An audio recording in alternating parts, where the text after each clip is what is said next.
Jadi kalau Anda nggak tahu datanya, nggak ngerti datanya, ya jangan coba-coba untuk memberi solusi. Ada judul skripsi yang sudah sesuai dengan format rumusan kita dulu, ya meskipun kurang sedikit ya, yaitu di sini tidak ada teorinya.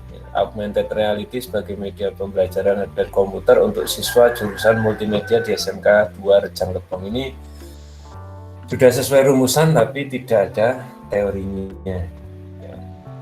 Tapi ini sudah termasuk yang baik untuk dicontoh. Tapi kalau Anda nanti harus ada teorinya ya, kalau nanti Anda buat, ya makin lengkap makin bagus.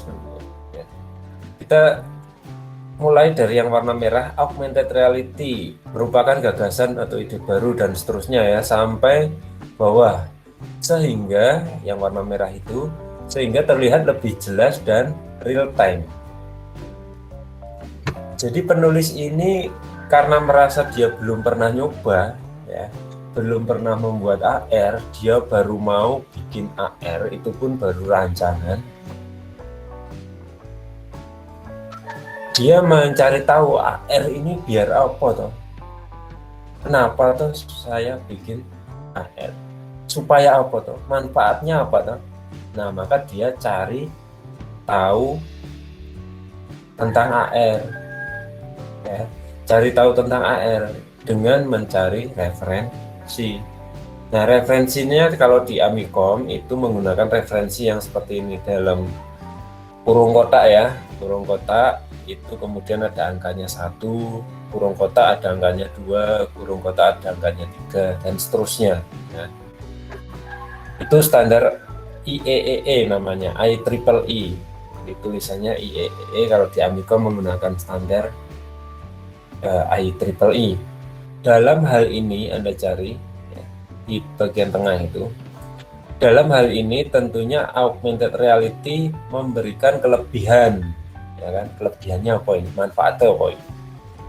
Memberikan kelebihan dalam interaksi antara manusia dengan device melalui objek yang menarik. Nah, ini kata-kata menarik.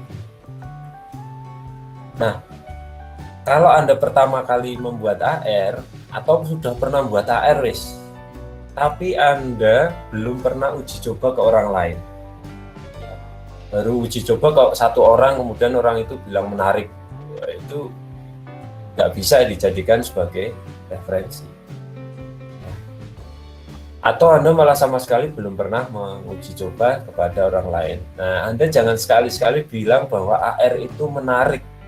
Jangan pernah bilang sekali-sekali bahwa AR itu menarik. Ya nggak boleh kalau di penelitian. Ya, Anda bisa mengatakan bahwa AR itu menarik, AR itu lebih jelas dan real time, gunakan referensi. Ya, itu adalah sesuatu hal yang wajib Anda lakukan kalau Anda sebagai mahasiswa. Ya, referensinya man. Berikutnya yang warna hijau, ya, itu juga sama ya. Ini menjelaskan mengenai media pembelajaran hardware komputer. Nah, di hardware ini penjelasannya juga ada referensinya, ada nomor 2 dan nomor 3. Kemudian di situ ada datanya bahwa SMK itu prakteknya lebih banyak, yaitu praktikumnya 70%, teorinya 30%. Ya. Kalau Anda nggak punya referensi, jangan sekali-sekali ngomong seperti itu meskipun benar loh ya. Kalaupun Anda benar, tulisannya benar, ya. Kalau Anda nggak pakai referensi, maka deskripsi itu dinyatakan salah. Ya. Kalaupun Anda ngomongnya, karena itu nggak pakai referensi. Oke ya, ya kayak kita ngomong mengenai apa? Mengenai sesuatu hal tentang agama, mengenai berbicara mengenai sedekah misalnya. Kenapa harus sedekah? Ya karena ini ada referensinya nggak? Nah, ada dalilnya nggak, itu adalah referensi dari sisi ilmu agama. Ya, jadi Anda juga sebenarnya sudah mengenal yang namanya referensi. Kalau di agama namanya, di agama Islam namanya dalilnya, ya kan? Nah, kalau di referensi ilmiah ya namanya referensi. Ya. Jadi ini adalah sitasi. Sitasi itu yang nomor 1, 2, 3 itu sitasinya model IEEE. Siapa yang pernah ngomong bahwa SMK itu 70% praktikum, teorinya 30%? Yang pernah ngomong itu siapa? Maka dicari sitasinya. Oh, ada sitasi nomor 3, nanti dicari di daftar pustaka nomor 3. Nah, itu cara nyarinya seperti itu. Dan wajib menggunakan referensi. Ingat ya, selalu saya ngulang-ulang terus, harus referensi. Nah, kita lihat yang terakhir, yaitu yang warna kuning, objeknya. Anda lihat warna kuning ya. Dia mencari objek, kemudian mewawancara Ibu Neni Citra Dewi ST, nah, ketua jurusan multimedia.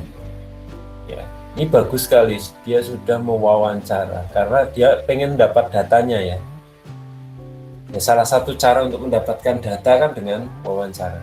Kalau Anda datang langsung kemudian nyatet itu kan namanya observasi, melihat, dicatat, observasi namanya, melihat langsung. Tapi kalau Anda tanya jawab, wawancara, kemudian Anda dapat datanya, itu lebih komplit lagi ya, lebih bagus lagi. Nah, hasil observasi dan wawancaranya menemukan bahwa itu ya bagian tengah ya, Anda silakan baca dan dilihat. Angkatan 2018 itu punya 37 siswa. Jadi siswanya 37, alat peraganya 8. Oh, bayangkan. Ya. Siswanya 37, alat peraganya 8. Ini masalah nggak? Masalah besar. Ya, apalagi SMK itu butuhnya praktek ya, lebih banyak praktek, makanya alat peraganya harusnya banyak. Tapi di sini siswanya 37, alat peraganya 8. Nah, akhirnya itu menjadi sebuah ide bahwa di situ ada masalah. Solusinya gimana? Dibuatlah pembelajaran hardware komputer. Ini solusi yang sangat jitu. Ya. Siswanya 37, pembelajarannya cuma 8. Dibuatlah alat bantu media pembelajaran. Solusi banget ya. Ya, solutif sekali, solutif. Ya. Jadi jangan sampai Anda mengatakan bahwa siswanya banyak, kemudian alat peraganya sedikit. Ini nggak boleh. Ya, Anda nggak boleh mengatakan bahwa siswanya banyak, kemudian alat peraganya sedikit. Jadi banyak itu berapa? 5 orang itu juga banyak kalau dibandingkan dengan 2 orang. Siswa banyak itu berapa? Jangan-jangan siswanya 1000 misalnya. Alat peraganya 1, ya kan? Bisa kan mewakili banyak dan sedikit. Siswanya 1000, alat peraganya 1. Nah, itu jomplang banget. Nah, kata-kata banyak sedikit ya, itu sebaiknya Anda tinggalkan. Jangan menggunakan kata-kata itu dengan penjelasan di objeknya ini. Jadi di objek ini Anda harus membuat kata-kata dari data. Siswanya 37, alat peraganya 8. Sehingga Anda baca lagi ya, ini datanya komplit sekali. Di bagian paling bawah, ya warna kuning paling bawah, Anda lihat. Harusnya menurut RPP ya, itu pembelajaran mengenai hardware itu cukup 3 pertemuan ya di RPP-nya gitu. Tapi karena kendala kurangnya alat peraga tadi ya, 37 musuh 8, artinya kan gantian. Nah, kalau sudah gantian seperti ini, maka waktunya menjadi lebih panjang. Yang tadinya hanya 3 pertemuan cukup, jadi 4 sampai 6 pertemuan dalam satu semester. Ini data yang bagus. Ada data siswa, data kekurangannya alat peraga. Akibatnya apa? Akibat dari kurangnya alat peraga ini waktu pembelajarannya jadi makin panjang. Ini data yang bagus, akhirnya disolusikan, ya. Akhirnya ketemu solusinya, yaitu dengan membuat media pembelajaran hardware komputer. Itu solusi yang sangat bagus, ya. Jadi kalau Anda nggak tahu datanya, nggak ngerti datanya, ya jangan coba-coba untuk memberi solusi. Misalnya, saya sakit kepala, ya. Kemudian Anda tiba-tiba minum bodrek misalnya, sakit kepala langsung minum bodrek. Nah, Anda belum tahu datanya ini, dia hanya ngerti saja bahwa saya sakit kepala, kemudian langsung dikasih obat sakit kepala. Nah, yang benar adalah ya kayak dokter itu. Jadi kita kumpulkan datanya dulu, data kumpulkan.